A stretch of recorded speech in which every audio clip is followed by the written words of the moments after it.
'Tis time, 'tis time. Thrice the brinded cat hath mewed. Thrice and once the hedge pig whined. My beer cries, 'tis time, 'tis time. Gather round, the cauldron go. In the poison entrails throw.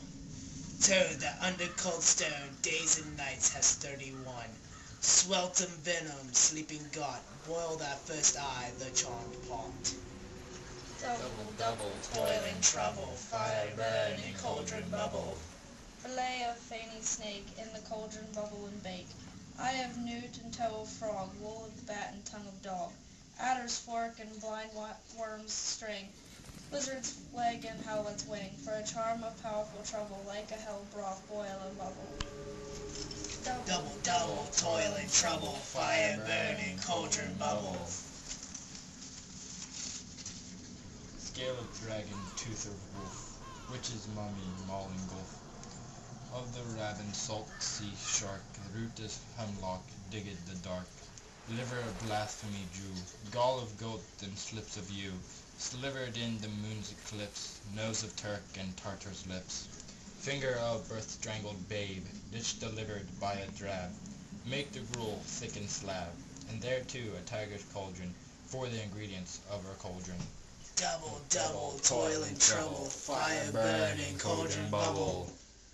Cool it with a baboon's blood, then the firm is firm and good.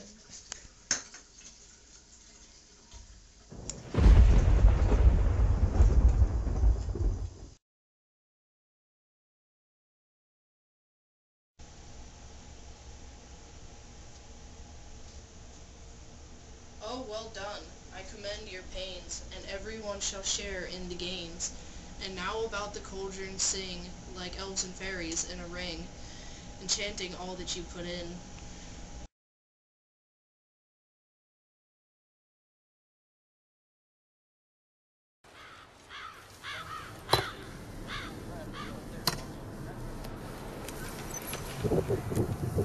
Loud. By the pricking of my thumb, something wicked this way comes. Open locks, whoever knocks. How now, you secret black at midnight hags? What is't you do? A deed without a name. I conjure you by that which you profess, howe'er you come to know it, answer me.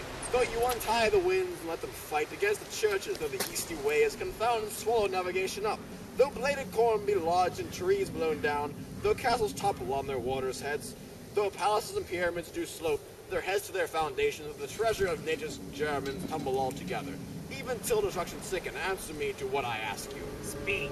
Demand. What answer? Say, if thou'st rather hear it from our mouth, or from our masters. Gollum, let me see him. Pour in Sal's blood that hath eaten her 9 pharaoh. Grease that sweet, sweating from the murderer's gibbet thrown to the flame. Come high or low, thyself in office deftly show.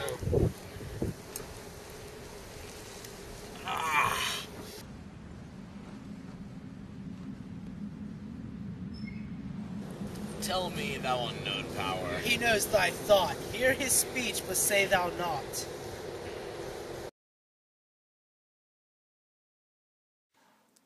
Macbeth, Macbeth, Macbeth. Beware, Macduff. Beware the Thane of Fife. Dismiss me, enough. Whate'er thou art, for thy good caution, thanks. Thou hast heart my fear aright. But one more word. He will not be commanded. Here's another more potent than the first.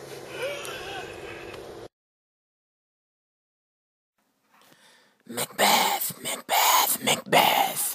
Be bloody, bold, and resolute. Laugh to scorn the power of man, for none of woman born shall harm Macbeth. Then live, Macduff. What need I fear of thee? But yet I'll make my assurance double sure. And take a bond of fate. Thou shalt not live, that I may tell pale-hearted fear it lies and sleep in spite of thunder.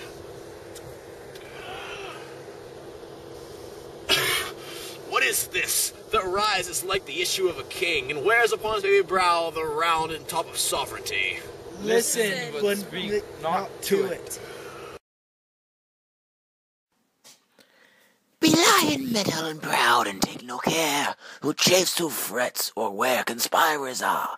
Macbeth shall ne'er be vanquished, until great Birnam wood to hide on Snain Hill shall come against him. That will never be. Who can oppress the forest, bid the tree unfix his earthbound root? Sweet Bowman's good. Rebellion's head rise never to the wood of Burnham rise, in our high place Macbeth shall live the lease of nature, pay its breath to time and mortal custom, yet my heart yearns to know one thing more. Tell me if your art can tell so much. Shall Banquo's issue ever reign in the kingdom? Seek to know no more. I will be satisfied. Deny me this, an eternal curse fall on you. Let me know why sinks this cauldron, and what is this? Show. Show. Show. Show his eyes and grieve his heart. Come like shadows, so depart. Thou art too like the spirit of Banquo. Down, down, thy crown does sear mine eyeballs, and thy hair, thou old golden brow, is like the first, a third is like the former. Filthy hags, why do you show me this? A fourth? Start eyes. What, will the lion stretch out to the crack of doom? Another yet, a seventh, I'll see no more, and yet an eighth appears, who bears a glass, which should be many more, and some I see that twofold balls and treble scepters carry. Horrible sight! Now I see 'tis true, for the blood-bolted Banquo smiles upon me and points at them for his. What, is this so? Aye, sir, all this is so, but why stands Macbeth thus amazedly? Come, sisters, cheer we up his sprites. I'll charm the air to give a sound, while you perform your antic round, that this great king may kindle say, our duties did this welcome pay.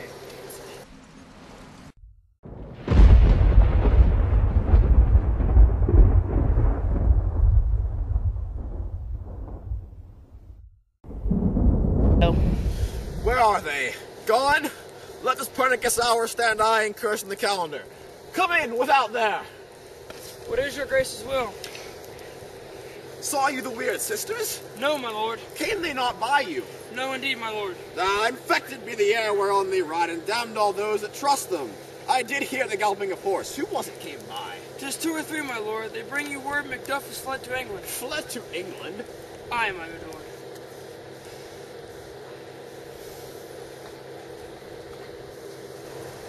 Time, thou anticipatest my dread exploits. The flighty purpose ne'er is overtook, unless the deed go with it. From this moment the very firstlings of my heart shall be the firstlings of my hand. And even now, to crown my thoughts with acts, be it thought and done. The castle of Macduff will I surprise, seize his fife, give to the edge of the sword his wife, his babes, and all unfortunate souls that trace him in his line. No boasting like a fool, this deed I'll do before this purpose cool. But no more sights. Where are these gentlemen? Come, bring me where they are.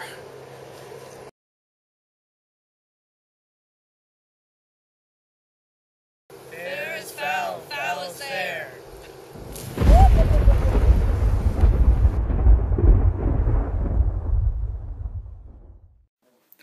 It's time for a symbolic breakdown. So the moral of this story is that fair is foul and foul is fair.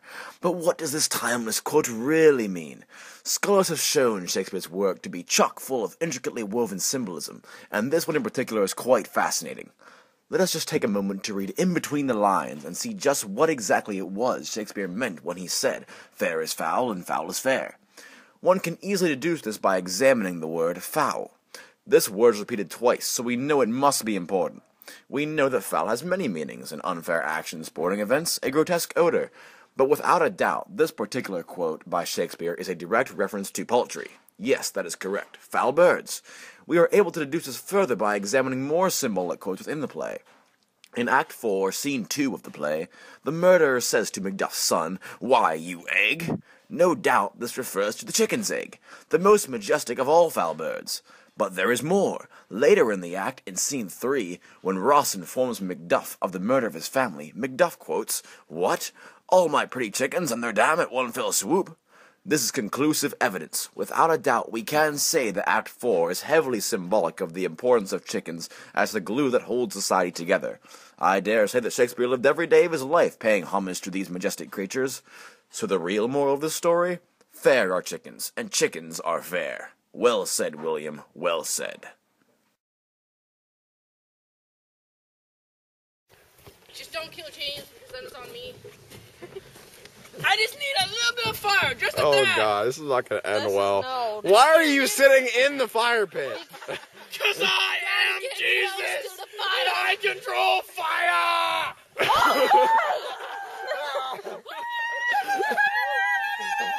Yeah. I am a safe pyrotechnic. Bullshit. Pyromaniac. James, go inside and get me a drink. Pyrotechnic, pyromaniac, all the same. Go inside and get me a bubble. I got that. I got that. Blooper reel. That's definitely out of the blooper reel.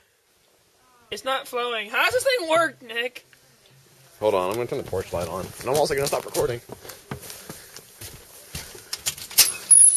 And God said, let there be light. And holy crap, that's a lot of light. Okay. What? It's not funny. What's not funny? Shut your mouth, my mustache tickling my nose. Is your mustache tickling your nose? Yes, it's tickling my nose. How's your mustache? It's stuck to my face. How's your unibrow? What unibrow? You're pretty ugly. You ain't too pretty yourself. You guys look better. Come on, let's go.